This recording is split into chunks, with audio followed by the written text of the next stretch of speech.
Good morning, everyone.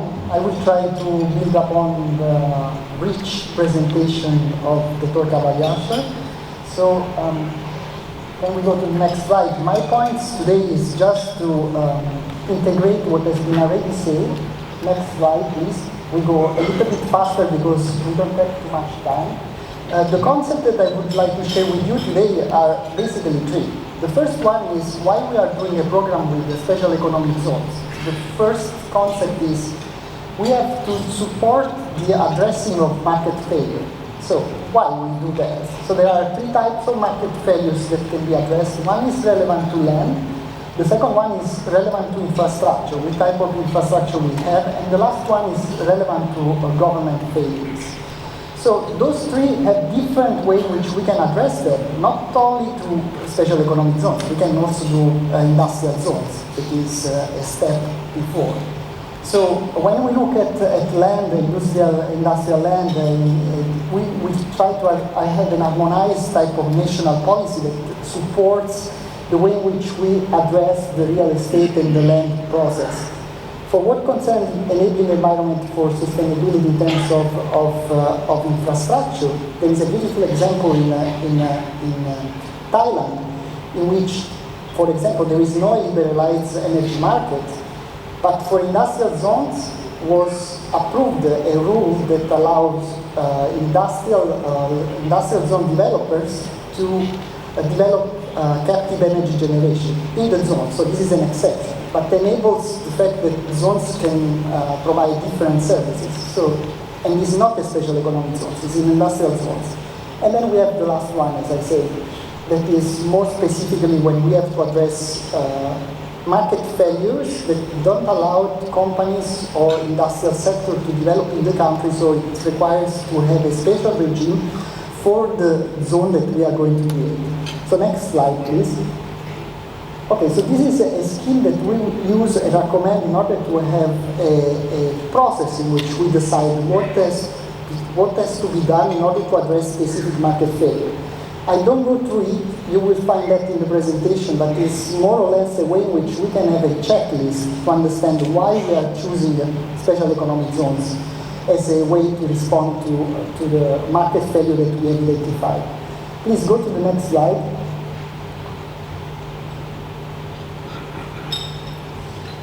Once we have identified which are the market failures, we can identify which is the reason for which we have selected special economic zones over industrial parks. So we have here a list of potential objectives and possible options that we can select. But I don't want to stress too much this aspect. I think that the previous speaker has already covered a lot of these aspects. I would like to provide you with a different angle that matches the necessity of going for special economic zones with the mitigation and adaptation aspects that have to be taken into consideration. The most important concept behind the selection is always the involvement of the private sector. So how we involve the private sector, why there is a reason to create a specific zones. So those are things that have to be taken into consideration when we decide to go for special economic zones. But let's go to the next slide. So this has already been discussed by my predecessor. Let's see that one of the aspects that is more interesting is the fact that besides the market that is pushing for specific type of industrial zones, what we notice is there is a global trend for going green or going digital or nearshoring. Those are three components that have to be taken into consideration in the development of an industrial zone. So we can't forget about these three aspects that have to be embedded in the design of the zone. So go to the next slide, please. So this aspect that I was trying to mention earlier is well coded by the eco-industrial park approach. That is the way in which we define an industrial zones that has mitigation and adaptation aspect already embedded into the development of the zone. The eco-industrial park framework has been developed by three organizations, the World Bank, GIZ, and UNIDO. It covers four aspects as any ESG framework. It's covering the governance of the zone, the environmental, the social aspect, and the economic aspect. There is a trend, and this is what is going on in parallel to the development of economic zones, is that you can see that in the last years the green component has been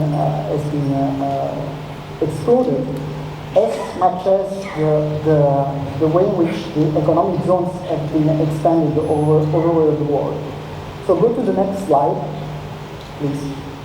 So the eco-industrial park framework helps in the design to identify which components have to be integrated into a master plan of the zone, and provides a sort of checklist that has to be taken into consideration to a benchmark that we will use for identifying the performance of the zones. In this case, I've just selected 4 performance indicators that are associated with environmental aspects, and you can see that the eco-industrial park framework covers green certification, renewable energy, wastewater recovery, and circular economy. So those are concepts that will be integrated in the design of the industrial zones. So next slide, please.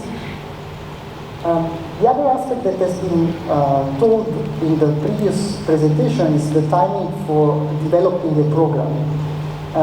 It's true that there is a pressure to do that as soon as possible, but usually it takes from 5 to 7 years to develop a program, because you have to take into consideration when you start from scratch.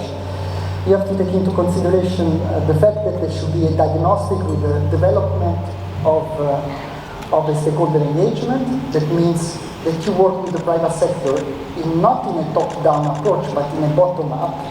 The second aspect that you have to take into consideration is the policy design that creates the enabling environment for that. Then you have to do the implementation, and finally you have the operational and the adaptation of the program. Looking at the results, what you have learned, and how you can improve that development. Go to the next slide, please. So here there are some of the enablers and hurdles that have already been discussed from the previous presentation.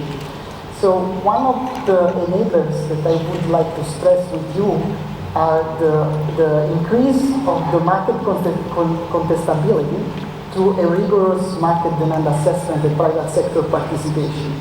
This is helpful because some of the not successful industrial zones in the world, they came because there was a top-down type of decision. So it was the government that decided, I want to build zones in this part because there is a poor job in that area, because I have an idea that I can develop some type of industries, but there should be a reality check. You have to discuss with the private sector to see if there is a demand for that, and then you build upon the private sector demand.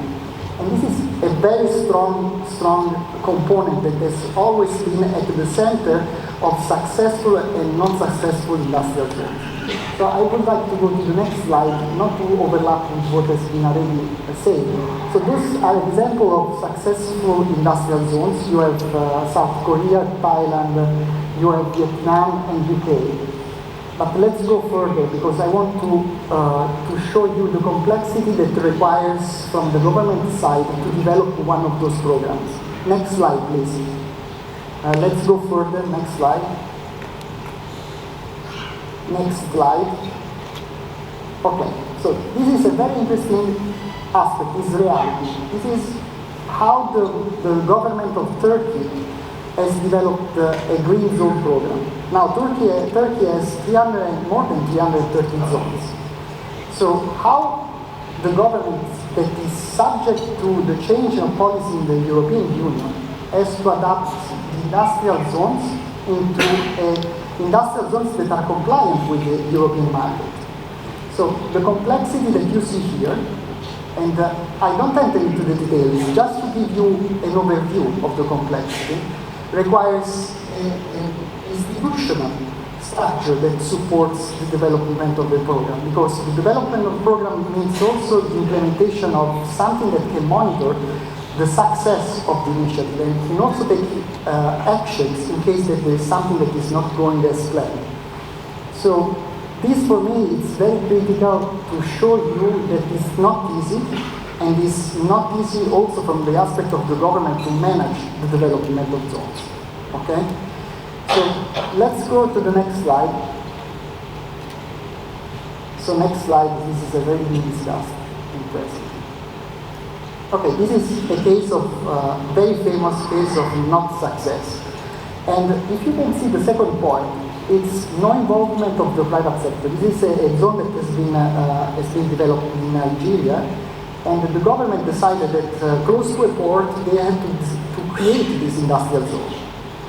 But the problem is that it was not well planned. There was no private sector involvement, and the zone became one of the most famous failure in that type of development.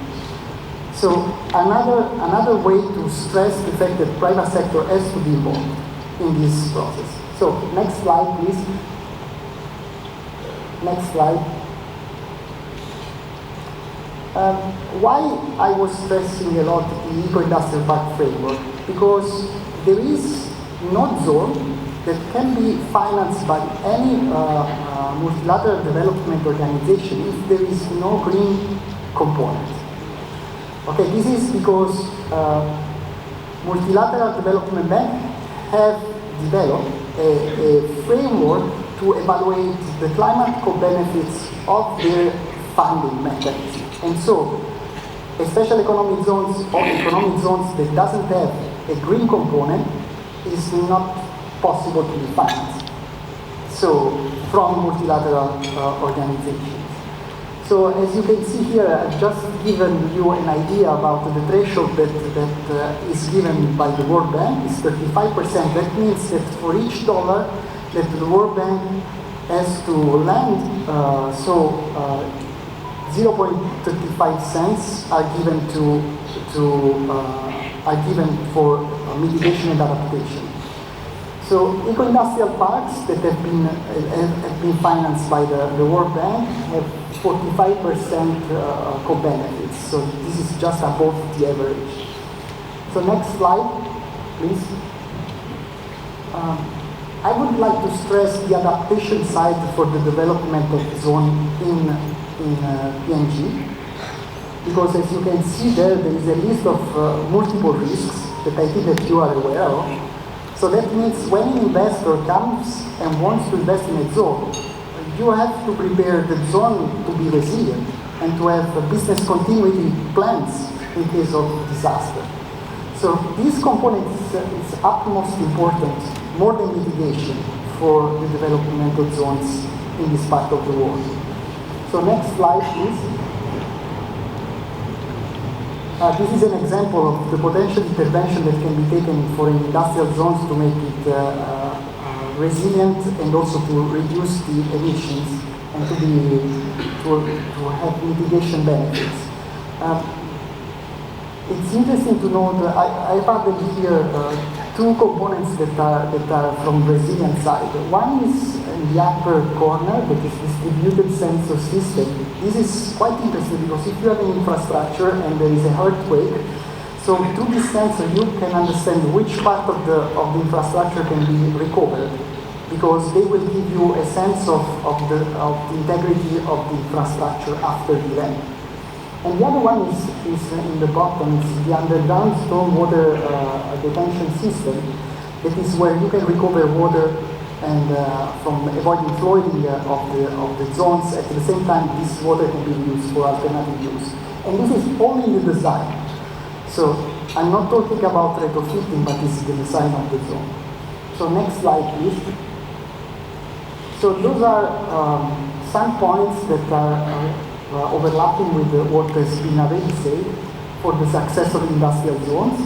I think that the most important point, as I said, is the fact that you have to ensure that there is an involvement of the private sector, but at the same time there should be a component of sustainability that has to be integrated in the design. If we go to the next slide, I wanted to give you a specific example. Next.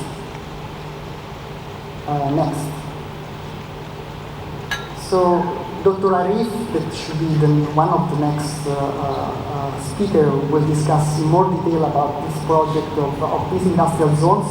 The World Bank has financed one part of this large complex of industrial zones with $500 million. It's a greenfield. So I want just to give you a sense of what has been done in order to make this one of the green and resilient industrial zones in Bangladesh. I think the first one. So next slide, please. So besides covering the way in which renewable energy can be implemented and how waste and waste heat can be recovered, I want to focus on one of the scarce resources that is always one of the problems for resilience. It's water. So for the development of the zone, based on the market assessment, we identified that it was necessary to have 123 million liter a day of water. Okay, so only for this zone. So including the water losses, this goes up to 135 million liters per day. So it's an incredible amount of water. So how can we do this? We can take water from a river, or we can have desalination. How do we approach for the competitiveness of the zone as a developer of the zone? We have to look at the fact that if we do desalination, the cost of water for liter can be absolutely incredible. So can be $1 per liter. So it's something that is not sustainable from the perspective of the investor in the zone. So there is a technical solution, but the technical solution is not the best one. So let's go to the next slide. What has been done here is to identify the best way to keep the cost of the water in the zone at an acceptable level for the investors. We looked at the recirculating of the treated wastewater from the wastewater treatment plants, and also the integration of the desalination plant. So next slide. Next slide. Okay, so here we can see that there is a development over years, and in the table we have put the different solutions that can be taken into consideration. So we have the recirculation of water from the wastewater treatment plant, the groundwater, the desalination plant, and the demand has been developed with the supply in a way that first we used the maximum groundwater that was available, then we used the recirculation of the water, and lastly the desalination plant. In this way we have reduced the cost for the desalination. So let's go to the next slide. Okay, this is the cost. So you can see that the cost from year one is 0.4. This is dollars per cubic meter. So if we move and we implement all the solutions in the way that we have suggested, the cost goes up to 0.55. So that means that it's still acceptable from the private sector. If we had used the desalination, the cost would have been $1.2.